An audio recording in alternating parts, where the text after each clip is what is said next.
Hello' বন্ধুসকল, আপোনালোকক কৰ্মসন্ধান Assam YouTube চেনেলত স্বাগতম। আজি মই ইণ্ডিয়ান আৰ্মি ওমেন ছলজাৰৰ লৈ ওলোৱা পোষ্টৰ বিষয়ে আপোনাৰ লগত আলোচনা কৰিম। যিসকল ছোৱালীয়ে যিসকল ইচ্ছুক ছোৱালীয়ে ইণ্ডিয়ান আৰ্মিত যাব বিচাৰিছে তেওঁলোকৰ কাৰণে এটা ডাঙৰ সুযোগ আহি পৰিছে। তেওঁলোকে ইণ্ডিয়ান আৰ্মিত ভৰ্তি হ'বৰ কাৰণে বা ৰেলীত যোগদান কৰিবৰ কাৰণে এই ভিডিঅ'টো চাই থাকক। তো ইণ্ডিয়ান আৰ্মি জিডি ওমেনৰ কাৰণে জেনেৰেল ডিউটি পোষ্ট চাৰিছে। পোষ্টটোৰ নাম হ'ল ছলজাৰ general duty women military police.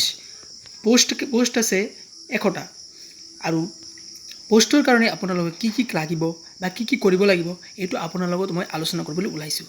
তো পোষ্টৰ কাৰণে আপোনাৰ বয়স হ'ব লাগিব 17.5 বয়সৰ পৰা 21 বছৰ বয়সলৈকে, 17 হাফৰ পৰা 21 এজলৈকে। তাৰপিছত আপোনাৰ কোৱালিফিকেশ্যন থাকিব লাগিব মেট্ৰিক পাছ। আপুনি মেট্ৰিক পাছত আপোনাৰ 45% থাকিব লাগিব আৰু প্ৰতিটো ছাবজেক্টতে আপোনাৰ 33 মাৰ্ক থাকিব লাগিব। 33 মাৰ্ক নাথাকিলে আপুনি এই আৰ্মি এপ্লাইত আপুনি কৰিব নোৱাৰে বা 45 মাৰ্কছো আপোনাৰ লাগিব। তাৰপিছত আপোনাৰ ফিজিকেল ৰিকুৱাৰমেণ্ট কাৰণে আপোনাৰ হাইট লাগিব 152 চেণ্টিমিটাৰ আৰু আপুনি যদি অসমৰ হৈছে তেতিয়া আপোনালোকৰ কাৰণে 4 চেণ্টিমিটাৰ ৰিলেক্সেশ্যন দিয়া আছে। আৰু চিলেকশ্যন প্ৰচেছটো হ'ল মই পিছত মই আলোচনা কৰিম। তো আগতে মই এপ্লাইটো কেনেকৈ কৰে আপোনাৰ লগত মই আলোচনা কৰি দি আছোঁ।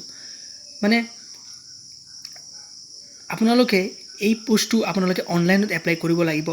আপোনালোকে ইণ্ডিয়ান আৰ্মি এই চাকৰিটো এপ্লাই কৰিবৰ কাৰণে আপোনাৰ অনলাইন কৰিব লাগিব আৰু এই অনলাইনৰ কাৰণে আপোনাৰ ইয়াতে লিংক আছে জইন ইণ্ডিয়ান আৰ্মি .nic.in বুলি এটা ৱেবছাইট আছে, তাতে গৈ আপোনালোকে অনলাইন কৰিব পাৰে।